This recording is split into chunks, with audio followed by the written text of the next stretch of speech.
My name is Norman Tipograph.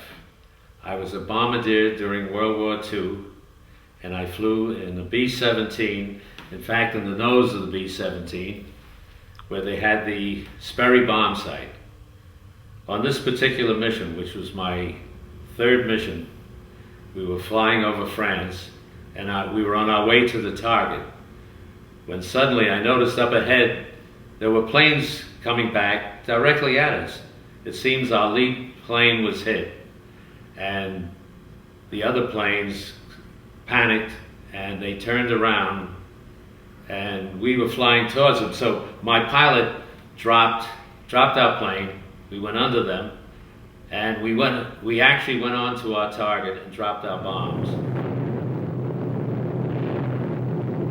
It so happens that the gentleman in the lead plane was our commanding officer, and his name was Bernie Lay, who wrote the film 12 O'Clock High. Bernie Lay wrote the most magnificent story about World War II related to the Air Force.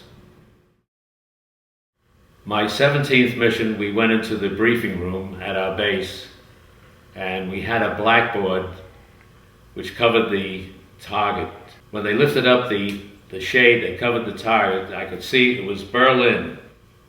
Even though I was an experienced flyer by this time, being that this was my 17th mission, I sat there and I shook, because the one thing I feared was the target of Berlin, which was the most heavily fortified city in Europe. My wing flew over the target, and we had another wing fly to our left, and our wing flew to the right, and we were lucky.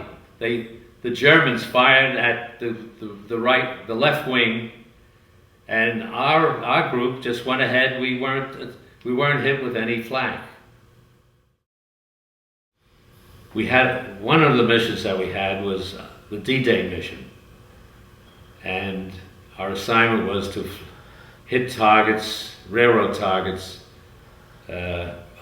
almost along the coast of France. And as we were flying over the channel, I looked down, and it looked like the Long Island Expressway. There were ships lined up one after another from England to the French coast, and it was the most extraordinary sight. One day I was at the base, and I was not flying that particular day. Incidentally, I flew 34 missions.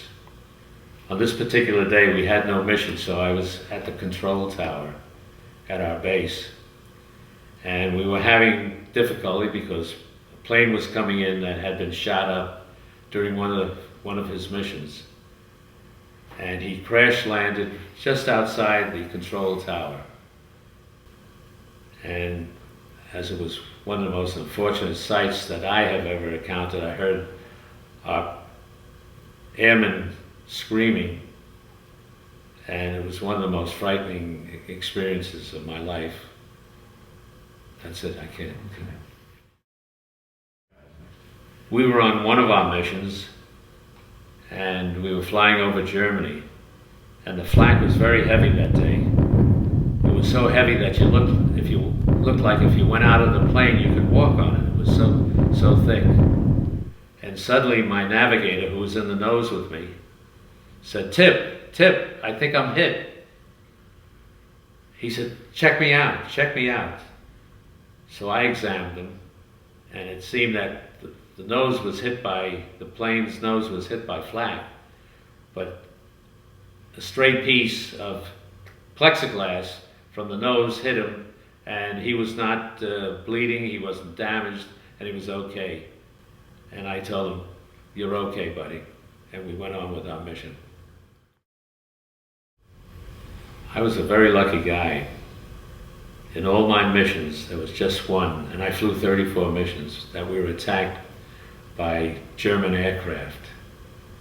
And I was in the waist, I was manning the waist gun in the B-17 when this German plane went by, and in my excitement, I took some shots at him, but he went by so fast, I don't think I hit him. But it was the only experience I ever had where a German plane attacked us. Our big danger was the flak from the 80mm guns that the Germans were shooting at us. And that's where we lost most of our planes. Several years after the war was over, my wife and I were walking down Broadway in Manhattan. We had just come from the theater, and I noticed a gentleman walking down the street with dark glasses, and I said to Doris, "You know, I think I know this fellow." And it turns out he was one of the members of my bomb group.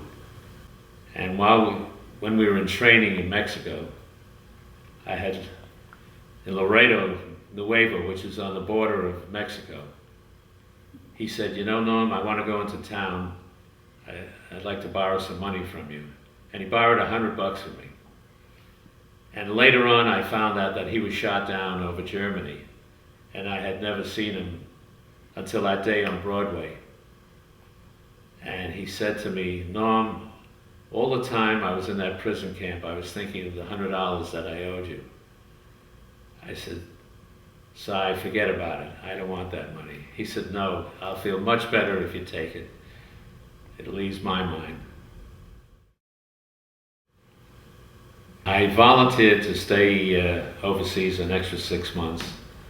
I joined the Air Service Command, where we flew C-47s, and we would bring equipment over to the continent and occasionally bring back crews that were shot down. And we made many a trip to Paris and to Brussels, and the war was difficult, but I was able to have a hell of a good time on these trips. I'm not going to tell you about the champagne.